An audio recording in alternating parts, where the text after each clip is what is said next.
लो आप। क्योंकि स्टेप होते हैं ना, एक स्टेप मैडम ने आज बता दिया, फिर गैप दे दिया आपने, फिर तीसरे दिन को समझ में नहीं आएगा। तो इसलिए जो है ना, भारत सरकार कौशल विकास मंत्रालय का आपका बैच है, जो प्राइवेट बैच नहीं है ये। और आपको इसमें कोर्स की जो बारीकियाँ हैं वो मैडम सिखाएंगे, एक्सपीरियंस है, पुराने हैं मैडम। और ये आप लोगों को एक अवसर मिला है कि आपकी अपनी कॉलोनी के अंदर केंद्र खुला है, इसमें आपको इसका अवसर का फायदा उठाना है। इसमें जो भी आपका ये पाठ्यक्रम है उसके अकॉर्डिंग हम आज सामान देने जा रहे हैं। तो टीचिंग लर्निंग मटेरियल आपको पूरा मिलेगा और इसमें आपको कुछ भी बाहर से खरीदने की जरूरत नहीं है। तो इसमें आपका सिलेबस है, उसके अकॉर्डिंग चलेगा। लेसन हर रोज मैडम के द्वारा आपको दिया जाएगा।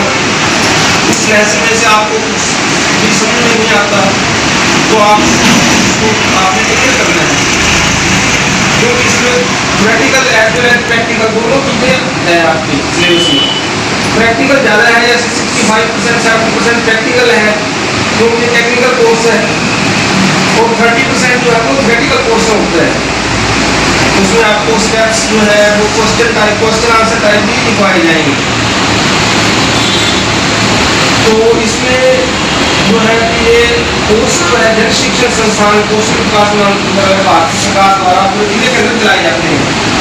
जैसे हमारे पूरे जिले के अंदर विभिन्न गाँव में शहरी क्षेत्र में 100 व्यक्ति हम बैच चलाते हैं।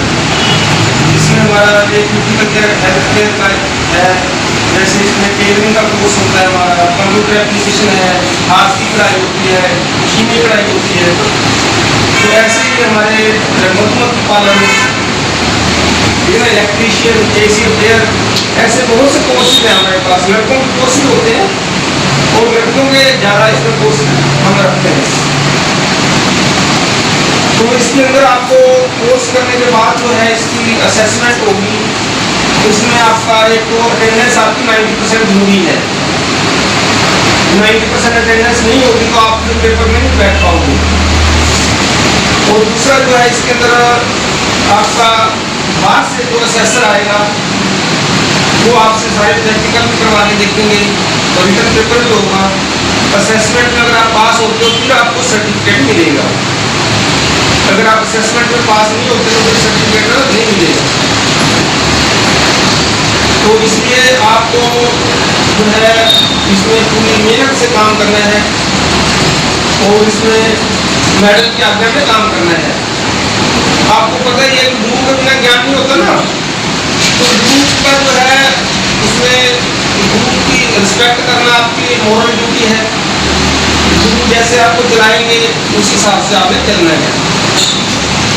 तो हमारे जो है इसमें बड़े बड़े फंक्शन होते हैं, साल में 2 दिन बड़े फंक्शन करते हैं, सेमिनार हॉल में करते हैं। पिछले साल हमने ये मेहंदी कंपटीशन रखा था, पूरे जिले से विद्यार्थियों को बुलाया था, साथ में हमने प्रदर्शनी लगाई थी।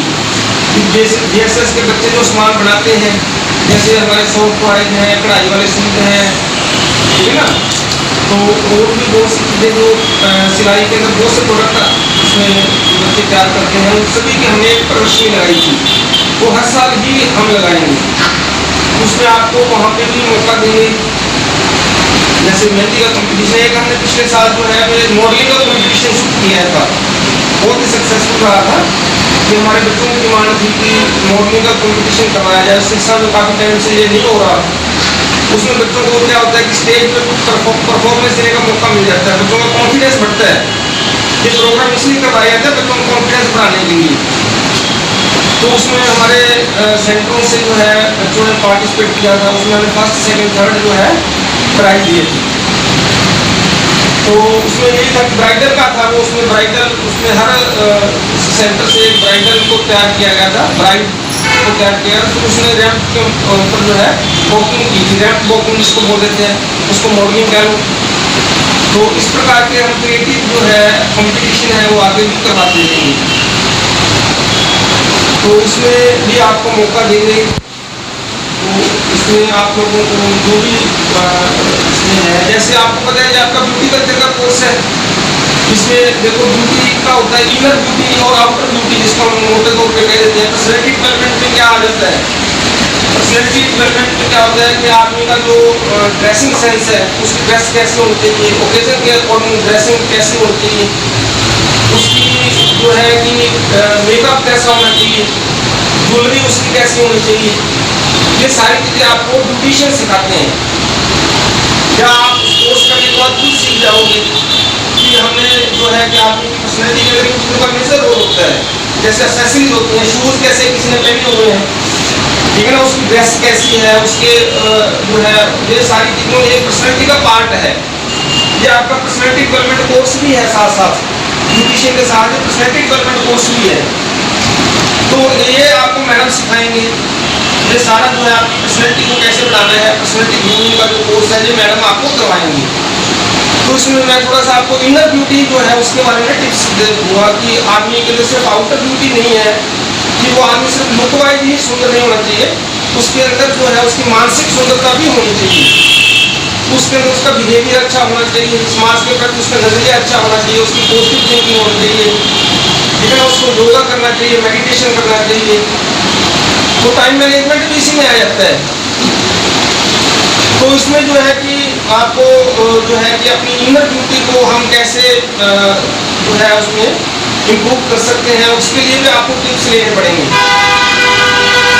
तो एक तो ये है कि इसमें बिहेवियर आ जाता है, आपका जो बिहेव है वो दूसरों के प्रति पॉजिटिव होना चाहिए, दूसरों के प्रति आपका जो है पोलाइट बिहेवियर रखना चाहिए आदमी को। पोलाइट आदमी को हर जगह पसंद किया जाता है, अग्रेसिव नहीं होना चाहिए। अग्रेसिव आदमी जो होते हैं वो लोगों द्वारा पसंद नहीं किए जाते। तो ये एक पर्सनैलिटी का बहुत अच्छा गुण है कि पोलाइट होना जरूरी है, वो आपने अपने दैनिक जीवन में पोलाइट रहना है। दूसरा कम्युनिकेशन स्किल्स जो है ये आदमी की पर्सनैलिटी में क्या क्या लगा देते हैं। जैसे हम देखते हैं कि एक आदमी है, पुरुष है, मान लो बहुत उसने ड्रेसिंग अच्छी पहन रखी है, शूज अच्छे पहन रखे हैं, चाहे वो महिला है उसने भी अच्छे गहने पहन रखे हैं, अच्छी ड्रेसिंग सेंस है, उसके अंदर ड्रेस पहन रखी है। और लेकिन जब वो बोलता है कोई पुरुष या महिला तो हमें उसकी पर्सनैलिटी का तब पता चलता है। मान लो कि जब वो बोलेगा, उसका बोलने का बिहेवियर र्यूड हो, अच्छा ना हो, बिहेवियर अच्छा ना हो, तो उसकी हम कहेंगे कि इसकी अच्छी पर्सनैलिटी है। आप बताइए, कहोगे आप? तो बोलने पे ही पता चलेगा उसका। तो अगर उसके अंदर इनर ब्यूटी है, वो एक सिविलाइज्ड पर्सन है, उसने ये सीखी हुई है अपने जीवन के अंदर, तो फिर वो जो है अच्छे ढंग से बोलेगा। तो इसलिए आप लोगों को ये कम्युनिकेशन स्किल्स जो होती हैं इनका आपको अच्छा ज्ञान होना चाहिए। ओकेजन के अकॉर्डिंग कैसे बात करनी है, बात करने का सलीका होना चाहिए, ठीक है ना। अपने माता पिता को से बात कैसे करनी है, हर रिश्ते से अलग अलग कैसे बात की जाती है, कैसे एक गैप रखा जाता है बात करते हुए। तो ये कम्युनिकेशन स्किल से ही आदमी की पर्सनैलिटी का आइडिया लग जाता है। और थोड़ी धीरे बात में बोलना ये भी एक अच्छा गुण है, ज़्यादा ऊंची आवाज वाले को पसंद नहीं किया जाता। तो इसलिए जो ये सेकंड टिप मैंने आपको बताई है कि ये कम्युनिकेशन स्किल्स आपने इम्प्रूव करनी है। कोशिश ये करो कि थोड़ी बहुत इंग्लिश का ज्ञान भी लो। जैसे आप में से बहुत ज़्यादा काफ़ी स्टूडेंट लग रहे हैं, तो इंग्लिश भी आजकल इंटरनेशनल लैंग्वेज है कि जरूरी हो गई है। तो आदमी है कोई उसको इंग्लिश आती है तो उसकी देखो पर्सनैलिटी इम्प्रूव होगी। एक सोसाइटी के अंदर, पार्टी के अंदर थोड़ी बहुत इंग्लिश बोलनी पड़ती है हमें। तो इंग्लिश भी जो है पर्सनैलिटी डेवलपमेंट में अपना योगदान देती है। तीसरा इसके अंदर जो है कि आपको सुबह जल्दी उठना जो है वो अर्ली राइजिंग बहुत जरूरी है। जैसे आपने इंग्लिश में सुना होगा early to bed and early to rise makes a man healthy wealthy and wise.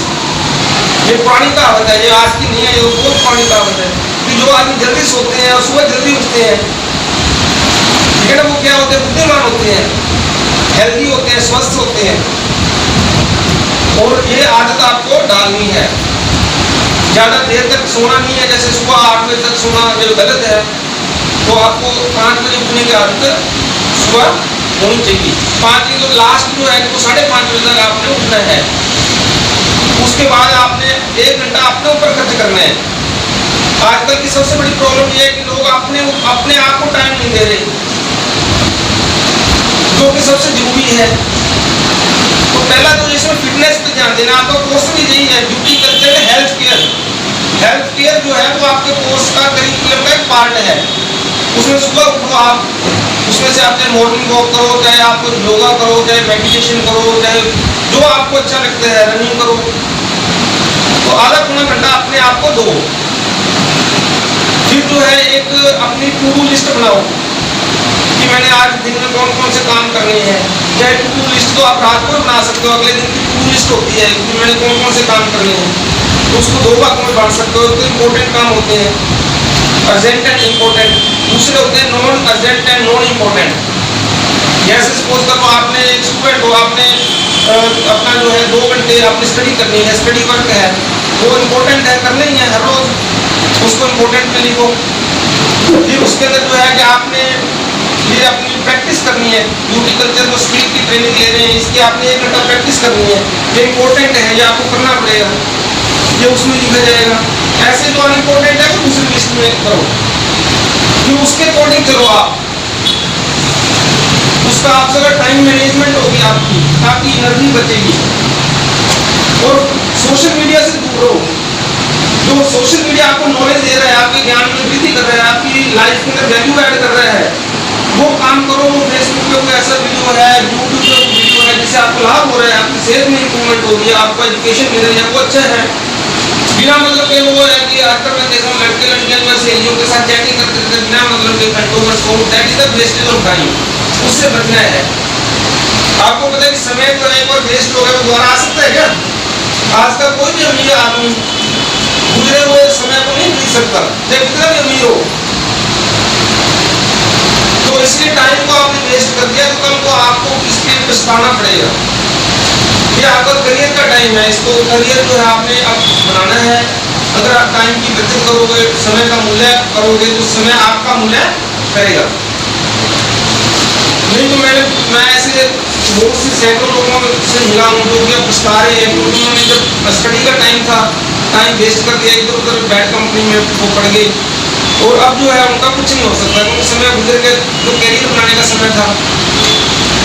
तो इसलिए जो है कि आप लोगों को इसमें जो है अपने टाइम को जाना है, अपने सही कामों पे फोकस करना है, और अपने अच्छे से अच्छे स्पोर्ट्स से फायदा उठाकर अपनी पर्सनैलिटी को डेवलप करना है, एक आइडियल पर्सन बनकर यहाँ से निकलना है। 5 महीने के बाद आपके अंदर बहुत ज़्यादा ट्रांसफॉर्मेशन आनी चाहिए, बहुत ज़्यादा चेंज आना चाहिए, तभी हम माने कि हमारा जो प्रयास है ये सफल है। सभी का धन्यवाद। तो मैडम ऐसा है कि अब